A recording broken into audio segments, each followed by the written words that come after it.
Students कैसे हैं आप सभी। गाइज एक बार फिर से मैं विकास मौर्य आप सभी का स्वागत करता हूं अपने चैनल बेसिक इंग्लिश कोचिंग में। गाइज मैं पार्ट्स ऑफ स्पीच पढ़ा रहा था, लेकिन इसके बीच में कुछ और मैं चाहता हूं आपको बता दूं। जैसे एज लॉन्ग एज आपने अनटिल और अनलेस कॉम्प्लेक्स सेंटेंस में पढ़ा होगा, तो उसमें अनटिल और अनलेस तब लगता था जब उसके बाद का वाक्य अफर्मेटिव होता था, निगेटिव होता था। लेकिन जब इसके ठीक बाद का उपवाक्य अफर्मेटिव सेंटेंस में हो तो एज लॉन्ग एज का प्रयोग करते हैं, अनटिल या अनलेस का प्रयोग नहीं करते हैं। जैसे as long as dot dot dot dot comma लगा हुआ है, जब तक तब तक के लिए कुछ लिखेंगे नहीं, कामा लगाएंगे। जैसे ये सेंटेंस देखिए, जब तक मैं तुम्हारे साथ हूं तब तक तुम बिना हिचकिचाहट के यहाँ कुछ भी बोल सकते हो। तो जब तक की अंग्रेजी यहाँ पे आप लिख दीजिए as long as.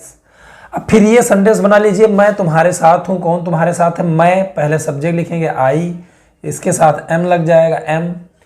As long as I am, अब उसके बाद तुम्हारे साथ यानी with you. As long as I am with you, तब तक की अंग्रेजी गाइस आपको कुछ लिखना नहीं है, बस आपको केवल कामा लगा देना है। फिर ये सेंटेंस बना दीजिए, तुम बिना हिचकिचाहट के यहाँ कुछ भी बोल सकते हो यानी कैन का प्रयोग। कौन बोल सकते हो? तुम, सब्जेक्ट दोनों तरफ लिखा जाएगा। यू कैन सकते हो की अंग्रेजी, बोलना की अंग्रेजी स्पीक। क्या बोल सकते हो का प्रश्न करके ऑब्जेक्ट ढूंढ लेंगे। कुछ भी यानी एनीथिंग। कुछ भी की अंग्रेजी होता है एनीथिंग, जो मैंने आपको इंडेफिनिट प्रोनाउन में पढ़ाया है। यू कैन स्पीक एनीथिंग, कहाँ? यहाँ पे पहले यहाँ लिख दिया जाएगा हेयर, क्योंकि प्रीपोजिशन लास्ट में जाता है। You can speak anything here, तुम यहाँ कुछ भी बोल सकते हो। अब बचा गया बिना हिचकिचाहट। तो बिना की अंग्रेजी विदाउट होती है, जो आप जानते हो, मैंने प्रीपोजिशन में आपको बताया था, तो वो लिख देंगे विदाउट। और हिचकिचाहट की अंग्रेजी होता है हेजिटेशन। तो यहाँ पे हमने क्या किया? हेजिटेशन का यूज कर दिया। तो ये सेंटेंस आपका बन गया, as long as I am with you you can speak anything here without hesitation. इस तरह से सेंटेंस बन जाएगा। चलिए चलते हैं दूसरे सेंटेंस पे, जो थोड़ा बड़ा है, लेकिन बड़े से नहीं मतलब है, बस आपको ये पहचानना है कि सब्जेक्ट वर्ब ऑब्जेक्ट लिखना है। अगर वर्ब ना हो तो इज अ वाज से बनाना है। जैसे ये सेंटेंस आपको बनाना है, जब तक तुम दोबारा प्रयास करने के लिए तैयार रहते हो। तो इसमें सबसे पहले तो जब तक तब तक की अंग्रेजी हमने एज लॉन्ग एज लिख दिया, एज लॉन्ग एज। अब ये सेंटेंस देखिए, तुम दोबारा प्रयास करने के लिए तैयार रहते हो, इसमें कोई क्रिया नहीं है, तो इसमें इजमार से बनाएंगे। यानी कौन तैयार रहते हो? तुम। यू आर, तैयार रहना की अंग्रेजी रेडी, यानी तुम तैयार रहते हो यानी तुम तैयार हो। उसमें कोई क्रिया वर्ब नहीं है, इसलिए इजमार से बनाएंगे। As long as you are ready, जब तक तुम तैयार रहते हो प्रयास करने के लिए। टू मेक एफर्ट लिख देंगे या टू ट्राई लिख देंगे। प्रयास करना की अंग्रेजी ट्राई होता है या मेक एफर्ट होता है, दोनों में से कोई एक लिख देंगे। प्रयास करने के लिए यानी टू ट्राई यानी कोशिश करने के लिए, दोबारा यानी अगेन। यानी ये सेंटेंस बना, as long as you are ready to try again. ये सेंटेंस बन गया। तब तक तुम सफलता से दूर नहीं रहते हो। कौन दूर नहीं रहते हो? तुम। वो फिर से हम लिख देंगे सब्जेक्ट यू, उसमें भी वर्ब नहीं है, दूर नहीं होते हो, नहीं हो, तो कहने का मतलब इजमार से बनेगा। You are not. ज्यादा दूर नहीं रहते हो यानी फार्दर अवे। फार मतलब दूर होता है, ज्यादा दूर के लिए हमने फार्दर यानी कंपैरेटिव डिग्री का यूज किया। डिग्री मैंने आपको पढ़ाया है, पिछले वीडियो में आप जाइए। You are not farther away, away यहां पे लिखा जाएगा। अब सफलता से, तो सफलता से यहां से की अंग्रेजी फ्रॉम लिख देंगे, और सफलता की अंग्रेजी यहां पे सक्सेस लिख देंगे। You are not farther away from success, या you are not far away from success, इस तरह भी लिख सकते हैं। तो ये एज लॉन्ग एज का प्रयोग अगर आगे आता है, हिंदी में आगे ही लिखा रहता है, तो गाइज आपको बस एज लॉन्ग एज लिख के दो सेंटेंस, दो उपवाक्य आपको क्लासेस बना देने हैं। से यहां तक, जब तक हम समय पर काम करेंगे तब तक हम समय पर वेतन पाएंगे।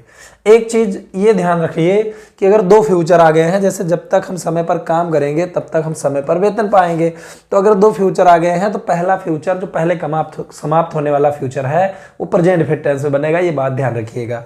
तो यहां पे एज लॉन्ग एज लगाए, एज लॉन्ग एज। अब यहाँ हमने ये फ्यूचर है, हम समय पर काम करेंगे, लेकिन हमें प्रेजेंट फिर बनाना है। दो फ्यूचर होते हैं तो एक प्रेजेंट फिर बन जाता है। वी यानी हम, काम करेंगे यानी work, as long as we work, अब समय पर की अंग्रेजी ऑन टाइम। ये क्लियर हुआ। कामा लगा देंगे तब तक की अंग्रेजी कुछ खास होती नहीं है। हम समय पर वेतन पाएंगे, फ्यूचर है, फ्यूचर ही बनाएंगे। वी इसके साथ सेल लग जाएगा, वी सेल, विल भी लगा सकते हैं। गेट यानी पाएंगे, क्या पाएंगे, वेतन यानी salary, we shall get salary. तब यहां हम लिखेंगे समय पर की अंग्रेजी ऑन टाइम या एट टाइम। ये आपका बन गया। कभी कभी सेंटेंसेज में गाइस ये 3 सेंटेंस आपने समझा, इसमें एज लॉन्ग एज आगे लिखा गया। ऐसा भी हो सकता है कि दूसरे सेंटेंस को उठा के आगे कर दें और एज लॉन्ग एज वाला सेंटेंस उठा के पीछे कर दें, ऐसा भी हो सकता है। लेकिन ये आगे लिखा है तो आगे से भी बना सकते हैं, कोई प्रॉब्लम नहीं है। लेकिन यहाँ पे देखिए, हम आज़ादी के लिए तब तक लड़ेंगे जब तक हमारी नसों में खून बह रहा है।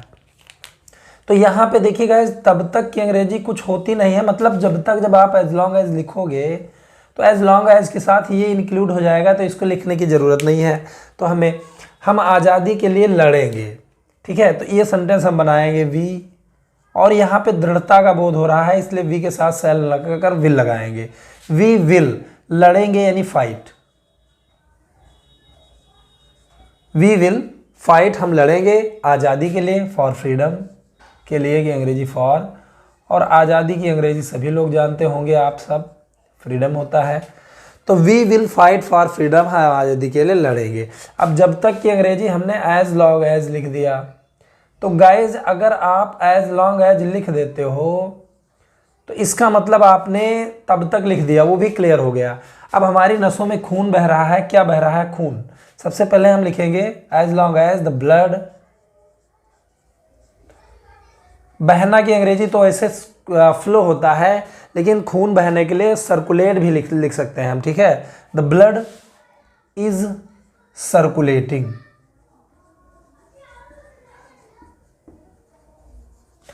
द ब्लड यानी खून, इज सर्कुलेटिंग यानी बह रहा है, प्रेजेंट कंटीन्यूअस, हमारी नसों में, यानी इन आवर यानी हमारी नसों की अंग्रेजी होता है वेन्स। तो ये सेंटेंस बनकर तैयार हो गया, we will fight for freedom as long as the blood is circulating in our veins. Guys एक चीज हमेशा ध्यान रखिए कि ये जो एज लॉन्ग एज है, ये केवल इसके बाद अफर्मेटिव सेंटेंस आता है, पॉजिटिव सेंटेंस आता है, तभी इस नियम से बनता है। अगर इसके बाद निगेटिव सेंटेंस आ गया तो फिर वो अनलेस और अनटिल से बनेगा, जो मैंने आपको कंडीशनल सेंटेंस में पढ़ाया है, उस वीडियो में जाके उसको पढ़िए। तुम तब तक दुखी हो जब तक तुम चिंतित हो, सही बात है। तब तक की अंग्रेजी यहाँ पे कुछ खास लिखना नहीं है, और जब तक की अंग्रेजी जब एज लॉन्ग एज बीच में आप लिख दोगे तो उसमें तब तक क्लियर हो गया। और तुम दुखी हो यानी ये सिंपल सेंटेंस है, इस एमआर से बनने वाला, यू आर, दुखी की अंग्रेजी सैड, तुम दुखी हो। जब तक की अंग्रेजी एज लॉन्ग एज, ये हम लिख देंगे एज लॉन्ग एज, ये फिर लिख देंगे हम। अब तुम चिंतित हो, कौन चिंतित हो, तुम, यू, दोनों तरफ सब्जेक्ट लिखेंगे आर। चिंतित की अंग्रेजी एंसियस भी लिख सकते हैं, या वरीड मतलब चिंतित भी होता है, ठीक है। तो ये सेंटेंस बना, तुम तब तक दुखी हो जब तक तुम चिंतित हो, you are sad as long as you are worried. तो गाइस ये मैंने पार्ट्स ऑफ स्पीच के बीच में आपको एक कंजंक्शन पढ़ा दिया, एज लॉन्ग एज। इस वीडियो के तत्पश्चात फिर से पार्ट्स ऑफ स्पीच शुरू हो जाएगा, इसके लिए आप चिंता ना करें। और उम्मीद करता हूं कि ये वीडियो आपको समझ में आया है, ये सारे नियम आपको समझ में आए हैं। वीडियो अगर आपको पसंद आया है तो प्लीज़ वीडियो को जो है लाइक कर लीजिए और शेयर कर दीजिए। अगर आप मेरे चैनल में नए हैं तो प्लीज़ चैनल को सब्सक्राइब करके बेल आइकन को हिट कर दीजिए। वीडियो को देखने के लिए आपका बहुत बहुत धन्यवाद। Good bye.